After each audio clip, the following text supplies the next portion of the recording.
지혜를 마무리하면서요. 지혜에서 가장 중요한 부분은 우리의 삶의 그 우선순위를 어디 두느냐라는 것을 이제 이야기를 했습니다. 그래서 1주차부터 한번 쭉 기억을 하시면서 한번 따라와 보시면 될 것 같은데, 첫 번째, 누구와의 관계가 제일 중요하다고 했죠? 네. 하나님과 나와의 관계. 사실 그 부분이 잘 정립이 되고 그 부분부터 이제 잘 관계들을 맺어야 그 이후에 나와의 관계, 또 남편, 그리고 자녀, 그 세상과의 모든 관계 안에서 바른 관계들을 정립해 갈 수 있다라는 그 부분들을 잘 인식하셨으면 좋겠고요. 성령께서 우리 가운데 함께 하시고 또 하나님이 우리를 사랑하시기 때문에 그 모든 일이 가능하다라는 것들을 또 기억하시고, 그 시간들 또 삶의 여정들 속에서 하나님과의 긴밀한 관계가 맺어지고 있는가, 그 부분이 이제 계속되는 포인트입니다. 육아를 하든 세상에서 일을 하든 또 어떤 그 과정과 상황 속에 놓여져 있든 우리가 하나님과 지금 친밀한 관계를 맺고 있느냐 없느냐, 그 부분을 잘 체크하시고 또 그 부분에 최선을 다해 잘 신경 쓰고 나아갈 때에 다른 부분들도 잘 또 정리될 수 있음을 반드시 기억하셨으면 좋겠습니다. 오늘은 이제 자녀와 나와의 관계 마지막 날입니다. 지난주에 말씀드렸듯이 자녀는 남편과 완전히 반대입니다. 하나인 것 같지만 완전한 타인으로 하나님의 거룩하신 형상으로 세워가는 것이 가장 중요한 목표다라고 이야기를 했습니다. 이게 지내다 보면은 근데 우리가 아이와 우리 자신을 동일시하게 되는 경우들이 너무 많은 것 같아요. 네. 그러다 보니까 자녀에게 하는 이야기가 마치 나에게 하는 것과 같은 그런 착각을 일으키기도 하고, 그러다 보니까 이런 어떤 관계들이나 상황들을 해결해 나가는 데에 이것들이 되게 걸림돌이 되는 부분들이 많습니다. 오히려 상황을 객관적으로 보지 못하고 어떻게 되냐면 그냥 감정이 상해버리는 거예요. 왜 나한테 왜 그래? 약간 이런 식으로. 그래서 이 부분을 잘 정립하고 조율한 부모, 이 부모가 자녀와의 관계 안에서도 그 관계를 바르게 맺어갈 수 있다라는 것들을 생각을 해본다면 우리의 목표는 자녀의 떠나보냄입니다. 어떻게 독립해 나갈 수 있을지에 대한 부분들을 함께 고민하면서 나가셨으면 좋겠고요. 그 부분에 굉장히 중요한 파트가 무엇이냐면 바로 훈육이라는 파트입니다. 오늘 아까 이제 권사님도 이제 그 세 가지, 어머니에게 허락하신 세 가지 선물을 이야기를 했잖아요. 무조건적인 사랑, 두 번째가 훈육의 회초리, 그리고 세 번째가 뭐죠? 생명의 떡입니다. 사실 그 무조건적인 사랑과 생명의 떡에 대한 이야기는 교회에서 이야기들을 좀 많이 하는 것 같아서 오늘은 또 시간 관계상 제가 생략하도록 하겠고요. 오늘은 좀 어려운 부분입니다. 훈육의 회초리에 대한 부분들을 조금 더 중점적으로 다루고 같이 마무리를 하려고 합니다.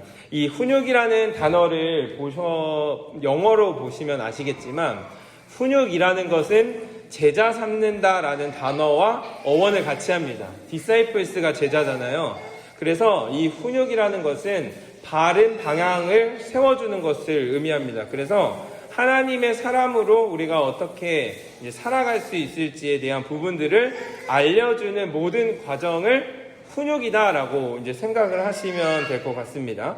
그래서 아이에게 올바른 인격이 형성될 수 있도록 또 그것들을 가르치면서 우리가 삶에서 모범이 되고 또 본이 될 수 있는 삶을 살아가는 것이 훈육입니다. 그래서 훈육에 대한 생각을 했을 때에 그냥 아이가 잘하면 되지가 아니라 사실 훈육의 가장 중요한 핵심은 우리 부모가 어떠한 모습으로 살아가는지가 제일 중요합니다. 왜냐하면 그것이 아이들에게 샘플이 되기도 하고요. 우리가 하는 말과 행동들, 그 경계선 안에서 그 아이들이 행동할 수 있고 그것들을 따라갈 수 있기 때문에 그 부분이 굉장히 중요하다라는 것입니다. 그래서 행동을 통제하는 것이 회초리다라고 생각을 하시면 안 되고, 우리의 마음과 우리의 삶에, 특별히 우리 아이들의 마음과 아이들의 삶에 변화가 있을 수 있도록 하는 것이 이 훈육의 핵심이다라고 생각을 한다면 쉽진 않긴 하네요. 네.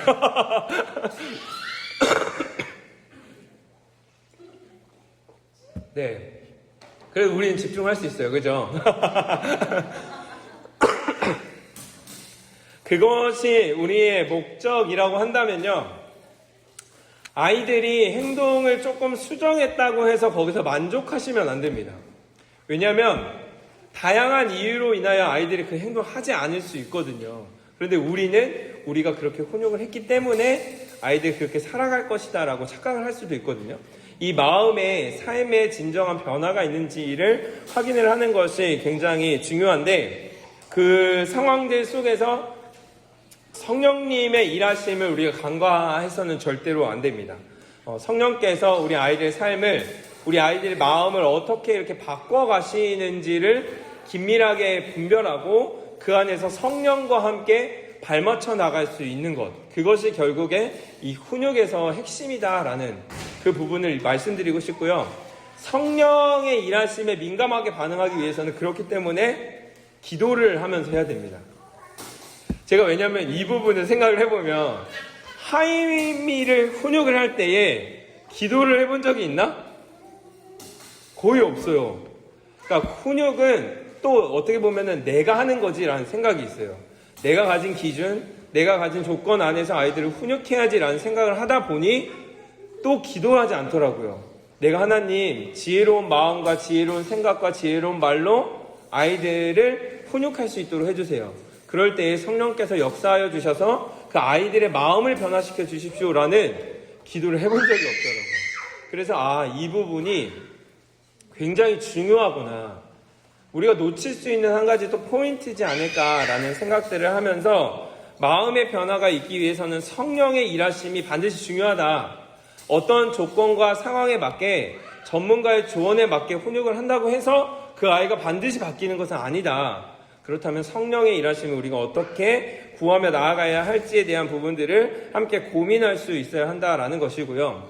그 기본적으로 인간에 대한 부분들을 이야기를 할 때에 모든 인간은 하나님의 형상을 지닌 뭐라고 했죠?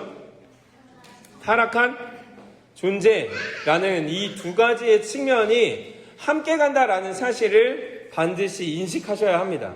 아이들의 모습 속에서도 타락한 존재로서의 모습들이 드러나기 때문에 그 부분에 대해서 우리는 성경적인 관점으로 본다면 이 회초리를 들 수 있어야 한다라는 이 부분이 이 과의 이제 전체에 있는 내용이다라고 생각을 하시면 되겠습니다.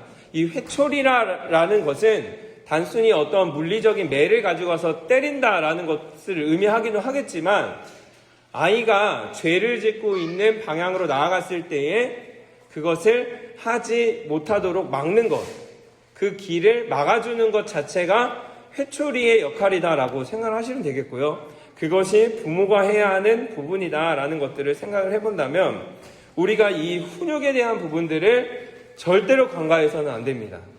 저는 원래 성격이 좀 순하고 유순하고 싫은 소리 못하는 사람이어서요 라는 얘기를 우리는 할 수 없다라는 거예요. 아이가 이렇게 기어서 지금 8차선 막 도로에 막 차들이 가고 있는 데를 기어간다 생각을 해보세요. 저는 성격이 온순해서요 아이들한테 가지마라는 얘기를 못해요 하실 거예요? 아니요, 가서 땡겨와야죠. 끌어와야죠. 절대 가지마 하면서 소리쳐야죠. 어느 상황에서는 매를 들어야죠. 그런 생각들을 우리가 고민을 해본다면 잘못된 방향으로 가고 있는 부분에 대해서 우리는 성경적인 근거를 가지고 명확하게 제시해주고 제안을 해줄 수 있어야 한다라는 것입니다. 근데 이 부분이 어려운 것은 무엇이냐면 훈육에 대한 훈련을 우리가 받지 못했기 때문이에요. 그 우리의 샘플은 누구냐? 부모님이에요. 좋은 부모님들, 그러니까 좋은 부모님이라는 표현이 훈육을 잘 성경적인 관점 안에서 하셨던 부모님 밑에서 지내셨던 분들은 보다 더 수월하게 하십니다. 왜냐하면 그러한 관점으로 양육을 받았기 때문에 자녀를 바라보는 관점이 비슷하겠지만 이 책에서도 나오지만 특히 어린 시절 학대를 받은 사람들은 정말 어렵습니다. 학대를 받지 못하더라도 뭔가 그냥 방치를 했다거나 관심을 많이 받지 못했던 그런 부분들, 오히려 관심이 많았지만 저한테 관심을 좀 가져주세요. 온유가 좀 귀엽긴 해요. 그죠? 눈도 땡글하고 눈도 땡글하지만 네, 제 눈을 한번 크게 한번 떠보겠습니다. 네. 제가 어디까지 얘기했죠? 뭐 방치가 되거나 잘못된 방법으로 오히려 더 이렇게 그 바운더리 안에서 더 받았던 사람들은 사실 양육을 해가는 게 정말 쉽지 않습니다. 그래서 우리가 정말 이 아이들을 양육해 나갈 때에 성경적인 관점에서 어떻게 해야 할지, 그리고 하나님께서 우리에게 어떤 롤모델들을 허락하셨는지, 그리고 우리가 이것들을 이런 모임들이나 관계 안에서 어떻게 배워갈 수 있을지에 대한 것들을 좀 마음문을 여시고 그것들을 받아들일 수 있어야 하는데, 핵심은 무엇이냐면 기준점이 있어야 합니다. 기준점이 없으면 이 사람 얘기 들었다, 저 사람 얘기 들었다 이렇게 되거든요. 그래서 그 기준점을 잡는 게 성경이고, 이 드니스 여사도 뭐라고 얘기를 하냐면 훈육은 정답이 정해진 과학이 아니다. 각 가정의 상황과 아이의 나이와 성숙도에 따라 달라질 수 있다. 이렇게 표현을 하거든요.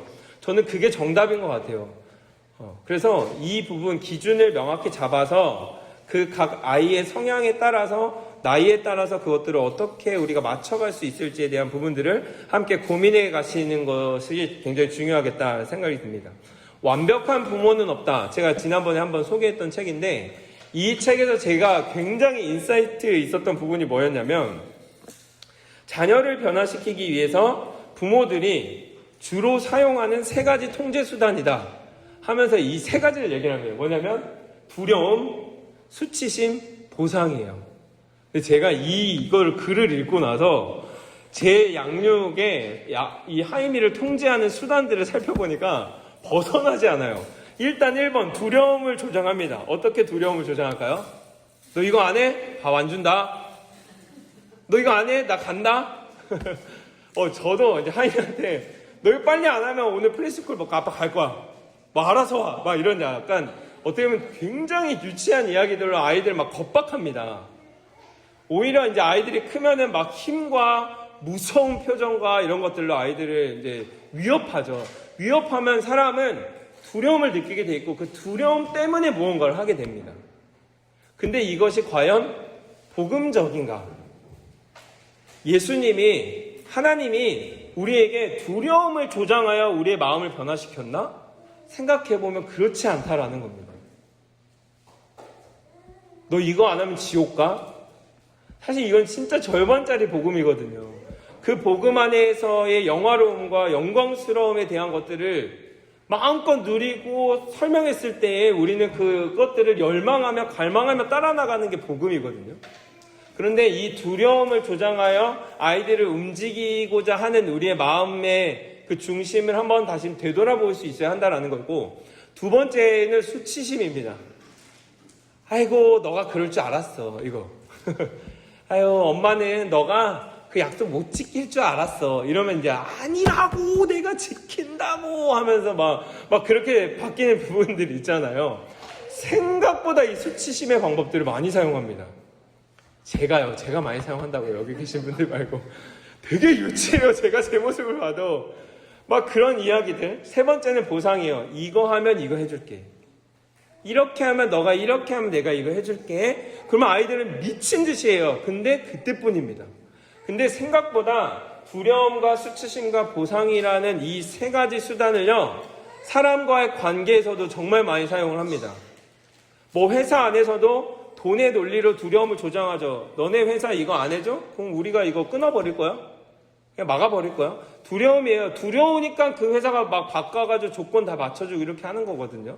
수치심을 느끼게 합니다. 아이고 그럴 줄 알았어. 우리가 생각보다 지능이 뛰어나서요, 사람들에게 질문을 하면서도 수치심을 조장합니다. 이런 부분들을 잘 살펴보면요, 누군가에게도 이거 하면 이거 해드릴게요.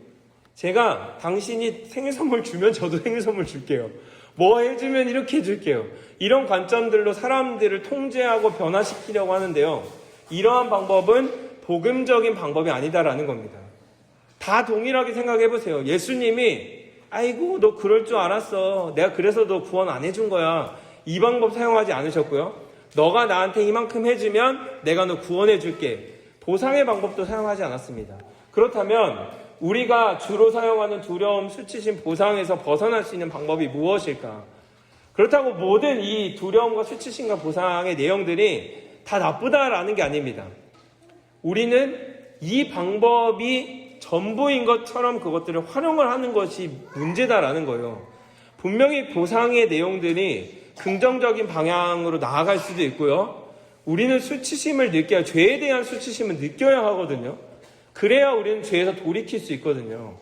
두려움, 하나님에 대한 두려움, 어떤 부분에 대한 두려움을 느껴야 우리는 변화될 수 있기 때문에 두려움, 수치심, 보상이라는 것이 반드시 나쁜 것은 아니지만 이것만을 가지고 아이들을 변화시키고 아이들을 통제하려고 하고 있다면 그 부분에 대해서 우리는 한번 고민을 해봐야 한다라는 것입니다. 그래서 이 훈육의 핵심은 적절한 경계선을 만들어주는 것입니다. 말씀의 경계선이에요. 그래서 지난주에 이야기를 했듯이 최민준이 얘기했던 저는 그 장악력이라는 게 결국에는 적절한 경계선이에요. 그 아름다운 바운더리를 만들어주고 그 안에서 너가 누릴 수 있는 것들이 얼마나 크고 놀라운지를 알려주고 그 안에서는 충분한 것들을 마음껏 누릴 수 있도록 도와주는 것이 또 부모의 역할입니다. 근데 그 경계선을 넘어갔을 때 반드시 벌이 따르고 반드시 제재가 있다라는 것들을 알려주는 것이 굉장히 중요합니다. 그래서 지난주에 얘기했던 거 복귀해 보시면 아이들은 절대 한 번에 그 선을 넘어가지 않는다 이거예요. 선을 넘어가는 행동을 하면 아이들은 하나님이 주신 전 영감이라고 생각을 하거든요. 두려움을 느끼고 한번 쳐다봐요. 그리고 그것에 대해서 뭔가에 대한 인식을 할 때에 우리가 괜찮은 것처럼 넘기면 되지 않는다라는 이 부분을 이야기를 하고 있는 것이고요. 그래서 이 적절한 경계선을 부모가 가지고 있는 권위를 가지고 만들어가는 것, 그것이 굉장히 중요한데 이제 아까 말했던 것처럼 서두로 돌아온다면 각 가정의 상황과 아이들의 나이와 성숙도에 따라 조정이 돼야 된다라는 겁니다. 한번 정해놓은 경계선이 계속되지 않는다라는 거예요. 네. 그래서 우리 온유가 지금 이 경계선을 넘어오고 싶지만 네, 너무 귀엽네요. 그래서 그 부분을 잘 생각을 하셨으면 좋겠고요. 유아기나 취학기에는 겉으로 드러나는 훈육 방법을 사용하는 것이 맞습니다.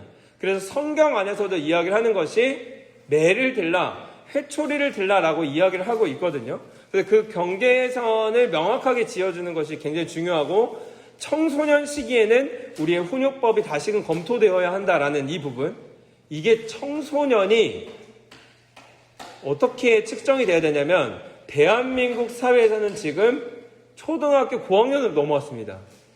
청소년은 중학생이 아니에요.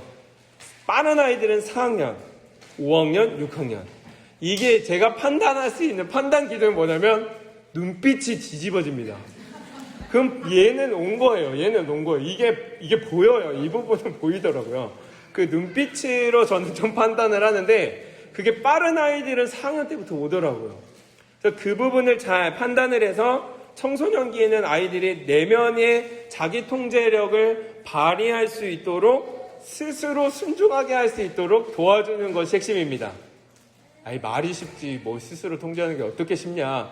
그래서 어떤 이야기들을 하냐면 드니스 여사가 그 특권을 박탈하는 방법을 이야기를 하더라고요. 그래서 너가 이렇게 했을 때에 너가 누릴 수 있었던 이 특권이 박탈된다라는 부분들을 이제 활용을 하라고 하고, 그 고종률 목사님은 뭐라고 얘기를 하냐면 그 아이들이, 잠깐만요, 이 단어가 생각이 안 나는데, 아이들이, 이거는 제가 이따가 생각나면 다시 이야기를 하도록 하겠습니다. 권한을 제약하는 겁니다. 그들이 해나갈 수 있는 것들을 이제 사실 비슷한 맥락이거든요. 비슷한 맥락이에요.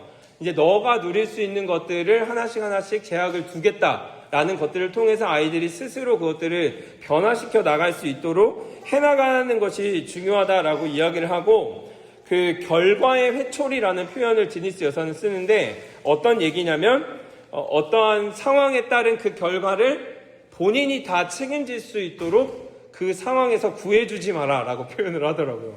예를 들어 선생님과의 관계에서 그 아이의 상황을 부모가 찾아가서 다 변명하지 마라 라고 이야기를 해요. 변명해서 얘가 원래는 잘하는데요, 그때는 이래서 이랬나 봐요 하면서 다 구해주지 말고 그 아이가 그 상황에서 받을 수 있는 벌과 그 대가를 아프더라도 그 아이가 감당할 수 있도록 그냥 내버려둬라. 너무 어렵잖아요. 근데 그것이 바로 회초리다. 물리적인 회초리를 때리는 것이 아니라 그것이 회초리의 또 하나의 방법이다라고 이제 이야기를 하고 있다라는 것입니다. 그래서 이 적절한 경계선을 만들어가는 것들에 대해서 몇 가지 단계에 대한 이야기들을 해나가는데 첫 번째가 뭐냐면 규칙을 설명하라입니다. 그래서 드니스 여사는 뭐라고 표현을 하냐면 부모가 자녀에게 무엇을 기대하는지 정확히 말해주는 것, 이것이 규칙이다.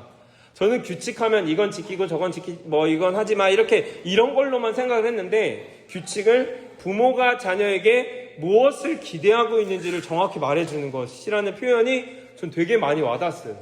그렇기 때문에 무엇을 원하시는지를 얘기를 하게 되면 그 안에서 해야 하는 것과 하지 말아야 하는 것들이 구별되겠죠. 그것들을 정확히 일러주는 것, 알려주는 것이 굉장히 중요하다라는 그 부분을 이야기를 하면서 고종렬 목사님, 하이디온 대표시거든요. 그 고종렬 목사님은 이 부분을 어떻게까지 얘기를 하냐면 언약이다라고 얘기를 해요. 성경에 나오는 언약과 같다. 부모와 자녀와의 약속, 그 규칙은 마치 언약이에요. 언약의 핵심은 무엇이냐면 이것들을 지켰을 때의 관계의 유지가 되고 지키지 않았을 때의 벌이 내려집니다. 근데 예수님이 그 모든 벌을, 그 모든 저주를 다 감당해 주시고 우리를 용서해 주시고 사해 주셨다라는 거죠. 그래서 이 언약에서의 핵심은 무엇이냐면 이 언약의 바운더리를 넘어갔을 때 너가 벌을 받게 될 것이다. 우리가 이 규칙을 어겼을 때에 겪게 되는 일들은 이런 것이다 라는 것들을 명확히 알려주는 것들이 굉장히 중요합니다. 그래서 거기서 자유롭게 할 수 있는 것과 너가 책임을 져야 하는 것들에 대한 것들을 명확히 이야기를 해주는 게 중요하다라는 거죠.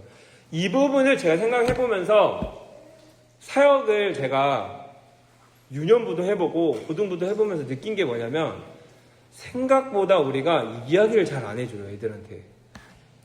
그러니까 유년부 아이들한테도 너 이렇게 하지 마 라고는 얘기를 많이 하는데 그렇게 하면은 이렇게 돼 라는 것들을 미리 언지해 준 적은 거의 없더라고요. 저는 애들이 다 알고 있는 줄 알았어요. 근데 제가 이렇게 하면 안 돼 라고 했을 때 왜요? 이렇게 물어보는 거예요. 처음에는 너무 버릇없는 거예요. 왜요? 이렇게 왜요? 잘못했어요 해도 모자를 파네. 왜요? 이렇게 했는데 진짜 모르는 애들이 있더라고요. 모르고 그런 상황을 누군가가 친절하게 이야기를 해주거나 그것들이 명시되어 있는 무언가가 있지 않았더라고요. 우리 아이들도 동일합니다. 어른들 입장에서 아이들은 이러이러했으면 좋겠다라는 것들을 인식을 하고 부모의 생각에는 있지만 아이들에게 명확히 이야기해 준 적이 없는 경우가 굉장히 많더라고요. 그래서 늦지 않았습니다. 지금이라도 각 연령과 단계와 성숙도에 따라서 규칙을 정확하게 정하는 것이 이제 핵심일 것 같아요. 그리고 그 규칙에 따른 이제 나중에 얘기하겠지만 벌칙이 무엇인지에 대한 것들도 정확히 명시를 해주는 것, 그런 부분들을 잘 고민을 해보셨으면 좋겠고, 저희 집 같은 경우는 지금 하임이에게 딱 3가지를 이야기를 합니다. 위험한 행동, 그리고 다른 사람들에게 피해를 주는 것. 3번째가 뭐였죠? 불순종하는 거. 저부터가 이걸 몰라가지고. 그렇게 그 3가지의 기본 틀을 가지고 아이들에게 이야기를 해줘. 이렇게 하면 안 돼. 왜 아빠? 이거 왜 하면 안 돼? 지금 너가 지금 다른 사람한테 피해를 주고 있으니까 꺼야 돼. 이렇게 해서 명확하게 얘기를 해주면 하임이가 그 말에 순종을 하더라고요. 그래서 그 부분들을 잘 고민을 해봤으면 좋겠고요. 2번째는 규칙을 이야기를 하고 아이들이 잘못했을 때 첫 번째 말로 타이르라라는 것은 그냥 어이구 그랬어 이렇게 얘기를 하는 게 아니라 다른 표현으로 보면은 정확히 이야기를 해주라라는 거예요. 아이들이 어떤 행동을 잘못했을 때 그냥 보고 넘어가지 않고 그 부분에 대해서 제지를 하라라고 저는 인식을 했거든요. 그래서 이 부분에는 잘못된 행동을 그만두라고 분명하게 이야기를 하는 것이 굉장히 중요합니다. 이거는 잘못된 행동이야, 하지 마 라고 정확하게 이야기를 해줘야 아이들이 인식을 하게 된다라는 거죠. 그때에 우리에게 필요한 것은 무엇이냐? 단호한 표정과 말입니다. 제가 이거를 시험을 해봤어요. 그러니까 연습을 해봤어요. 하임이한테 막 웃으면서 놀고 있다가 잘못된 행동을 했을 때 하지마, 그렇게 하면 안 돼. 그렇게 하지마, 그렇게 하지마 이랬거든요. 하임이가 어떻게 하는지 아십니까? 장난인 줄 알고 계속 하는 거예요. 막 저랑 막 하면서 막 계속 장난을 쳐요. 제가 바로 정색을 하면서 하지마, 안 돼 이렇게 했더니 갑자기 딱 제 눈치를 봐요. 뭐지? 이렇게. 이 부분이 정말 미묘한 차이지만 굉장히 중요하다. 그래서 단호한 표정과 말. 근데 이 단호한 표정과 말에 신경질적인 것이 들어가면 안 되는 게 이제 핵심이겠죠. 짜증과 신경질이 들어가면 안 되지만 저는 정말 짜증을 많이 내요. 빨리 하라고! 그만 좀 해! 근데 이 부분은 제가 생각했을 땐 연습이에요. 이 연습하면 되더라고요. 거울을 보고 단호한 표정과 말을 좀 연습할 필요도 있겠다라는 생각을 했고, 두 번째는 반복해서 아이들은 말을 해야 합니다. 배우는 단계이기 때문에 반복을 하는 것이 굉장히 중요하지만 고의적으로 했을 때는 반복을 멈추고 바로 처벌과 제지에 들어가야 한다. 세 번째는 처벌하라입니다. 세 번째 처벌하라. 그때에 이제 회초리의 단계겠죠. 이게 가장 힘들고 어려운 부분이지만 성경적인 권면 안에, 특별히 잠언 안에는 회초리에 대한 이야기들이 굉장히 많이 나오게 됩니다. 그래서 이게 학자들마다 그리고 사람들마다 목사님들마다 기준이 좀 다른데 드니스 여사는 18개월부터 12세를 이야기를 합니다. 취학기를 얘기를 하는 거겠죠. 고종률 목사님은 만 5세, 6세부터 초등학교 1, 2학년, 길어도 3학년까지라고 보더라고요. 저는 오히려 한국형으로 보면은 고종률 목사님 말이 맞는 것 같아요. 이 부분이 아까 말했던 사실 4학년 때부터 애들은 굉장히 이제 그 사춘기도 오고 민감해지는 시기를 거치기 때문에 실질적인 물리적인 매를 때리는 것보다는 이제 다른 방법의 회초리를 사용을 하는 것이 더 유익하다라는 것들을 이제 이야기를 해볼 수 있고, 그래서 이 매에 대한 것이 어떤 분들한테는 저는 절대 매 안 때립니다 라고 이제 여기시는 분들이 있을 거예요. 왜냐하면 육아 컨텐츠를 보더라도 반반이에요. 반반. 절대 때리지 마라, 혹은 이제 때려도 된다라고 이야기를 하는데, 성경 전체 맥락에서 봤을 때는 회초리에 대한 이야기를 하고 있습니다. 허용하고 있다라는 거죠. 다만 이 부분에 우리의 지혜가 필요한데, 그 기준을 잡는 것은 사실은 뭐 성경에서 뭘 가지고 때려 이런 얘기는 하진 않았지만, 드니스 여사가 잘 정리해주는 부분이 뭐냐면, 우선은 신체로 때리지 마라. 손, 발로는 절대 때리지 마라. 저는 이 부분에 의미가 있는 것 같습니다. 이유는 뭐냐면 드니스 여사가 얘기를 하는데, 손은 살리는 역할을 하는 거다. 하나님이 우리에게 몸을 주시고 신체에 장기를 주신 것은 살리고 도와주라고 하는 거지 누구를 때리고 죽이는 일들로 하는 것이 아니다. 그래서 저는 하임이가 누군가를 때리거나 절 때리려고 할 때 딱 잡아요. 자꾸 정확히 얘기를 해줍니다. 손은 살리는 거야. 절대 사람은 때리면 안 돼. 라고 분명하게 이야기를 해주는 게 중요합니다. 그래서 이거는 장난이라도 그렇게 하지 않을 수 있도록 해주시는 게 좋고, 매를 들 때는 물리적인 그 매를 가지고, 그리고 그 매를 정해야겠죠. 그 매를 가지고 하는 게 좋고, 왜냐면 이게 감정이 상해요. 아이들을 훈육을 해나가다 보면 감정이 상하면 주변에 있는 물건들을 막 집어가지고 하는 경우들도 예전에는 많았거든요. 그래서 이 여사님이 굉장히 지혜롭게 매를 어디다 넣어놓으라고 해요. 그래서 그 매를 가지러 가면서 하나님께 기도하면서 마음을 잘 정리하고 아이들을 때리라고 하는데, 고종률 목사님도 그렇고 이 드니스 여사도 얘기를 하는 게, 엉덩이를 3대 이상 때리지 마라. 엉덩이. 신체 부위의 엉덩이를 왜 그랬을까? 살이 많아서 그런 것 같아요. 그리고 노출이 안 되기 때문에 3대 이상은 때리지 마라라고까지 뭐 대수에 대한 거는 자유롭지만 그렇게 이야기를 하는 저는 이유가 있을 거라고 생각을 합니다. 그래서 그 부분을 가지고 훈육을 하되 사랑을 표현할 수 있도록 절제된 행동을 가지고 진행을 하되 평정심을 가지고 하고 체벌을 하고 나서 아이들과 회복할 수 있는 시간을 반드시 가져라. 이게 되게 중요합니다. 그래서 아이들에게 때리고 나서 가서 이제 이야기를 하는데 주의해야 할 것이 무엇이냐면 때린 것에 대해서 부모가 사과할 필요가 없습니다. 사과를 하시면 안 됩니다. 가서 엄마가 때려서 미안해. 나도 때리고 싶지 않았는데 때려서 미안해. 이러면 이제 아이가 인식하기로는 엄마가 나한테 잘못된 행동을 한 거구나로 인식을 해버립니다. 회초리와 훈육은 절대 잘못된 행동이 아니거든요.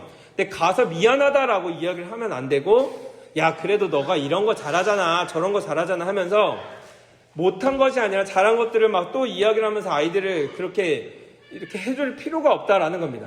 그냥 회초리의 순간 회초리로 끝나고 그럼에도 엄마가 너를 사랑해 라는 것들을 표현해 주는 것들이 굉장히 중요하고 그리고 나서 이 자백과 용서의 시간 아이들이 그렇다면 너가 무엇을 잘못했는지 이야기할 수 있도록 그 시간을 주는 것이 굉장히 중요합니다. 그리고 아이들이 자백을 했다면 그것에 대해서 부모가 하나님을 대신하여 용서해 주는 거죠. 괜찮아 용서해. 엄마 아빠도 실수할 때가 있어. 그런데 이렇게 자백하고 고백하면 하나님이 우리를 용서해 주시는 것처럼 엄마 아빠도 너를 용서해 줄 수 있어. 잘했어.